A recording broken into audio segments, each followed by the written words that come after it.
Minggu kemarin, Rusia menyetop kiriman gasnya ke Polandia dan Bulgaria karena tidak mau membayar pakai rubel berstandar emas atau membayar pakai emas. Jerman langsung buru-buru bayar tagihan gas dan minyak Rusia dengan rubel. Perusahaan Rusia Gazprom menghentikan kiriman gasnya ke Polandia yang 45% sumber gasnya datang dari Gazprom. Bulgaria yang 90% gasnya bergantung pada Gazprom saat ini belum berdampak memang karena disetop oleh Rusia tadi masyarakatnya kedua negara tersebut karena belum ada mati listrik. Namun sebentar lagi bisa ambyar dalam hitungan bulan karena cadangannya saat ini hanya penuh 75%-an dan segera akan menipis. Uni Eropa menganggap Rusia menantang perang yang dijawab oleh Rusia. Kan sudah gue bilangin jangan macem-macem lu.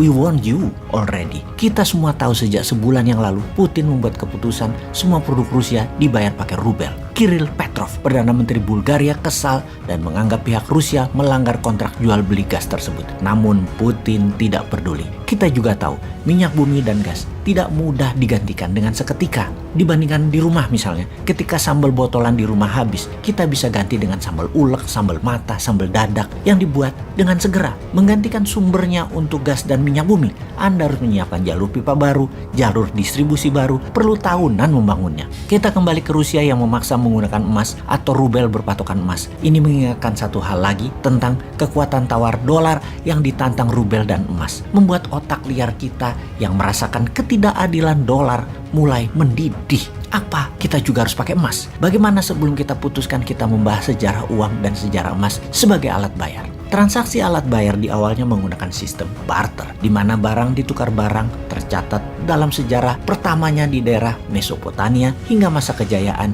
Babilonia. Pertukaran barang dengan barang yang dicatat dalam sekeping tanah liat atau tablet tadi karena rumitnya menilai sebuah barang yang akan dipertukarkan. Sehingga pencatatan pada tablet untuk mengingatkan ada yang kelebihan atau adanya kekurangan di dalam bentuk angka-angka yang juga kalau dilakukan sekarang banyak tidak pasnya. Misalnya, telur ditukar kambing.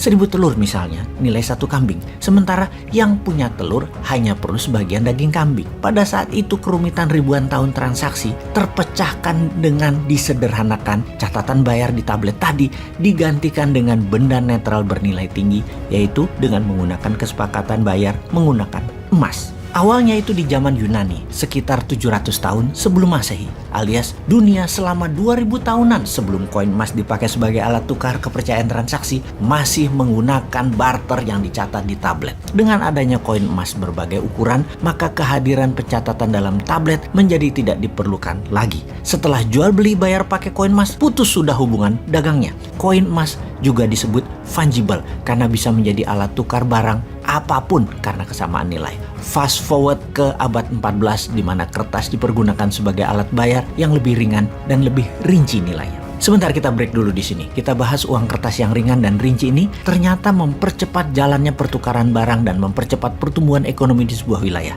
Bandingkan selama 2000 tahunan transaksi menggunakan barter dan tablet, ekonomi dunia belum bisa merata hanya di daerah-daerah tertentu di muka bumi ini. Lalu ketika menggunakan emas, koin emas sebagai benda fungible alat tukar, perekonomian dunia mulai bergerak kencang. Silk Road salah satu mahakarya transaksi menggunakan emas ini. Kemudian sejak abad 14, dunia meningkat lagi perekonomiannya dengan kemajuan teknologi, permesinan, perkapalan, pencarian bahan baku di wilayah dunia baru, membuat dalam sekejap Eropa menjadi benua termakmur di dunia kala itu karena kemudahan bertransaksi. Di abad pertengahan Eropa yang menjadi makmur dengan cepat karena transaksinya menggunakan kertas juga masih sejalan dengan transaksi yang menggunakan koin emas karena setiap terbitnya kertas ditopang dengan barang fisik emas sebagai jaminan terbitnya uang kertas tersebut. Dan terbitnya uang tersebut hanya dari lembaga kepercayaan publik gabungan dari tempat penyimpanan uang, yaitu bank dengan sebuah pemerintahan.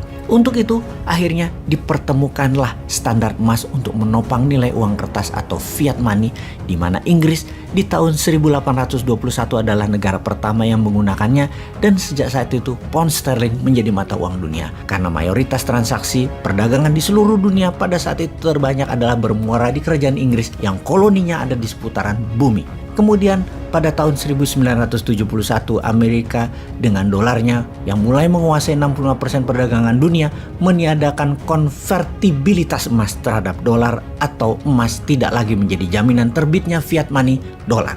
Oke, kita batasi informasi kali ini tentang uang dan evolusinya. Namun kembali mengingatkan, ketidakadilan printing money dolar ini ternyata sedang ditantang oleh Rusia dengan rubel backed by gold, atau bisa pilihan kedua di mana Rusia juga menerima emas lantakan pure 99.99% sebagai alat tukar membeli produk Rusia, minyak bumi dan gas. Rusia walau hanya 12% penghasil minyak dan gas bumi dunia, di mana minyak dan gas bumi Rusia di dunia mungkin hanya 1% nilai transaksi dolar. Namun kalau ditantang terus-menerus, maka nantinya semakin beragam lagi yang menantang karena banyak negara terinspirasi, termasuk new mind-nya Indonesia. Maka dolar bisa kehilangan kepercayaan sebagai cadangan devisa negara dan sebagai alat bayar dunia. Jadi ngerti kenapa Indonesia walau jauh di belahan dunia lainnya dari wilayah perang harus bersiap-siap atas apa yang akan terjadi kemudian. Wahai Indonesia, main cantiklah.